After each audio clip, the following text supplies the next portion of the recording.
Hi, welcome back to the Petersen Automotive Museum YouTube channel. I'm Jonee Eisen, Associate Curator here at the museum. And today we're going to look at a couple of icons based on another icon. We have the famed Meyers Manx dune buggy and the Brubaker Box van, both of which were based on the Volkswagen Beetle. All right, so we're here with a 1966 Meyers Manx, an original Manx dune buggy. This was the very first fiberglass dune buggy constructed. It could be bought either fully constructed or as a kit. This car was invented by Bruce Meyers, a surfer, artist, and World War II veteran who in the 1960s noticed people taking cut-down VW Beetles. They would remove body parts and drive them on sand dunes and beaches all around Southern California. The small, light car was perfect for floating across the sand. Bruce Meyers, who was a surfer, was very familiar with fiberglass. Surfboards are made out of fiberglass, or wooden surfboards had been repaired with fiberglass, and he thought taking a light fiberglass body, putting it on a Beetle platform, would be the perfect car for taking off-road in the desert and on the sand dunes. So this is a very early Manx. The very early cars are all one piece. It's a one-piece fiberglass tub that is placed on a shortened Beetle pan. And of course, one of the striking things about it is how adorable it is. Also, it's sort of very much of the era of the space age and the jet age. It has these really cool flowing lines. And then this cute little face with the bug eye headlights. And that was one of the reasons why this car was so popular. You really couldn't help but love it. Now, the Meyers Manx and dune buggy phenomenon was something that started here in Southern California. California was perfect for this type of car.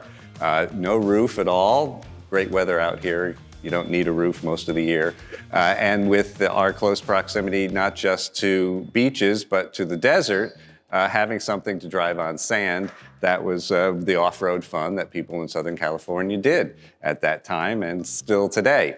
We weren't climbing huge mountains or driving over rocks, so a nice little light, fun, maneuverable car was perfect for people seeking adventure off-road. So between 1964 and 1966, Bruce Meyers offered this car as a kit, the one-piece bodied Meyers Manx. They were very expensive though, and at the time rather difficult to put together. So they only built 12 of them.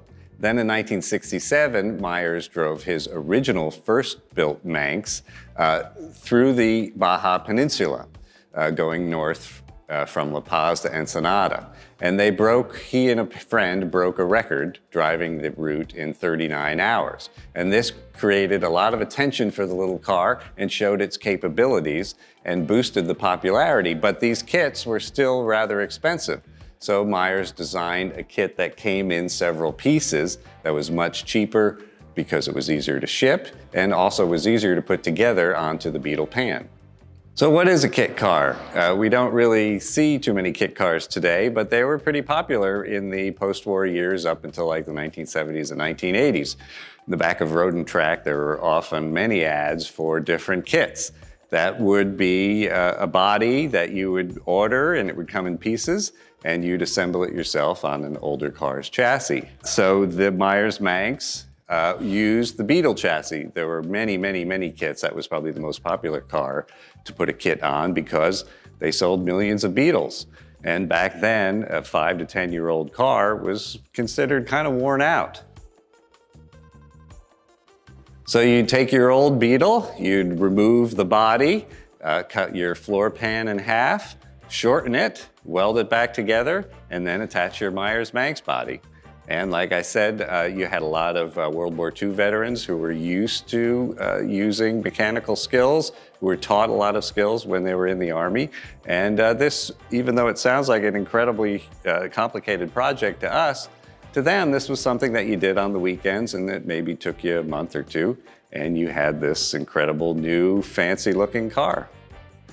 So why did Bruce Meyers call it the Manx? Well, a Manx is a tailless cat, and when Bruce was designing the dune buggy, he gave it kind of this chopped bobtail that reminded him of a Manx cat. So that's what he named it. It also made for a really cool logo. So one cool aspect of this car is that the engine is completely exposed. Sitting here in the back of the car, you can see everything. This is a regular flat 4 Beetle engine Depending on the year of the car, would depend on the size of the motor. There are ways to make a little bit more power out of the Beetle engine, and people obviously did hop them up a little bit. Also, some people would get a little crazy and put a Porsche 912 engine in here, or a flat six from a Corvair if you really wanted a lot of power. So in the late 1960s, Bruce Meyers and a friend entered his first Meyers Manx dune buggy in the inaugural Baja 1000 race. That's a 1,000-mile race through Baja, California. They had already set a record, a time trial record, and in the next year entered this race. They beat cars with much bigger engines, but much bigger cars. The light little dune buggy could float across the sand, and much to everyone's surprise, won the race, giving it a lot of attention and increasing popularity of dune buggies in general. So Manx came up with his multi-piece design and started marketing the car under his company, Meyers Manx Incorporated. They would sell fully assembled cars as well as kits to put together yourself at home. Now, one of the great things about this car is the simplicity of the design. It's just really beautiful and cute, but because of the simplicity of it, it was very easy to copy. Now, Meyers Manx made about 7,000 of these, but there were about 250,000 copies made by the 1970s.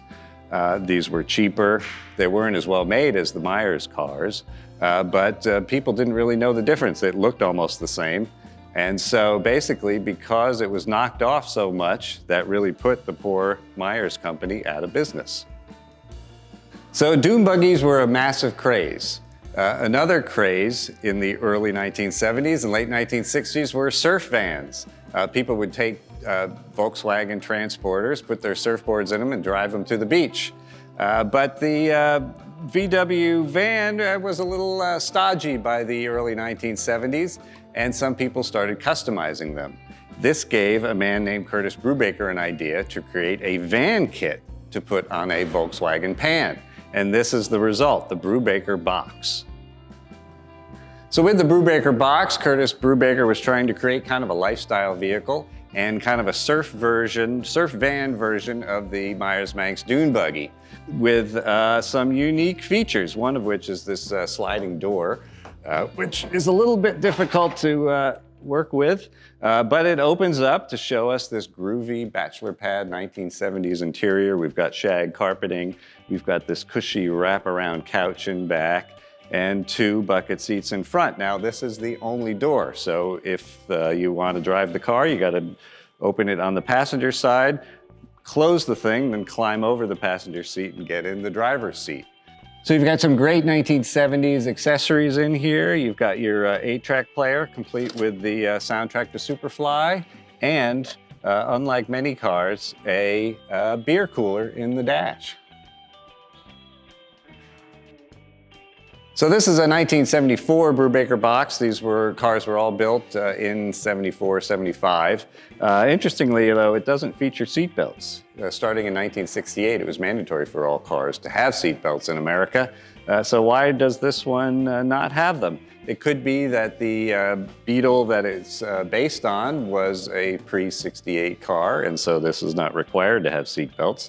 The Brubaker Box was not a kit. It was manufactured as is, and so you would buy a fully assembled car, and it was very expensive, so did not prove too popular. Curtis Brubaker made less than a dozen of these before he sold the plans and the idea to a company called Automecca that made about 25 more before the whole business went under, and there were no more Brubaker boxes built. So a few interesting aspects of the Brubaker Box. When it arrived, it came without bumpers. You'd affix your own bumpers to it. Most people would put wood bumpers on. This one actually has a metal bumper painted to look like wood. Also, the front of the car and the roof sort of has this interesting texture to it. Now, in this particular car, it's been painted with a truck bed liner material. Originally, though, the fiberglass was sort of infused with this leather pattern. Curtis Brubaker was here at the museum recently, and we asked him how did he get that leather pattern into the fiberglass, because it wasn't something that was applied, it was actually integral to the fiberglass. And he told us he couldn't remember how they did it. So like the Meyers Manx dune buggy, this is a fiberglass body on a Beetle sedan pan. There's not much original Beetle left here. You've got just pretty much the floor pan, the suspension, the wheels, and the engine. Here it's a little bit less exposed than in the Meyers Manx, but that's an original Volkswagen Beetle engine. You would take, or Curtis Brubaker would take lights from another car, which I'm not sure what they are, but they're pretty cool. It creates this nice effect in the back here with these thin tail lights and this cool textured black paint in the back. And of course, again, we have our faux wood bumper. So because of its sci-fi, almost UFO looks, the Brubaker Box did create quite a stir in the early 70s when it was released. But difficulties in the manufacturing process, plus the fact that it was fairly expensive and really not very practical, at least the Meyers Manx served a purpose being a dune buggy, meant that the Brubaker Box was not a success. Like I said, only about 30 of them were ever built. And then it was resigned to history. Now, if people would uncover photos of these, and the very few survivors would make it kind of like a legendary vehicle. And recently, somebody has bought the rights to the box and is going to start producing new kits for them, so we can all see Brubaker boxes back on the road. The world is a more interesting place with weird, funny-looking cars like this in it.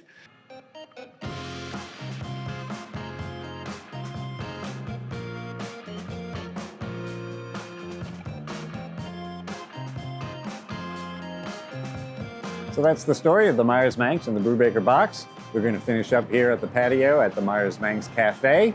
Don't forget to subscribe to keep up with all our videos here on our YouTube channel. And when in Los Angeles, visit us at the Petersen Automotive Museum and maybe get lunch or a cup of coffee at the Meyers Manx Cafe.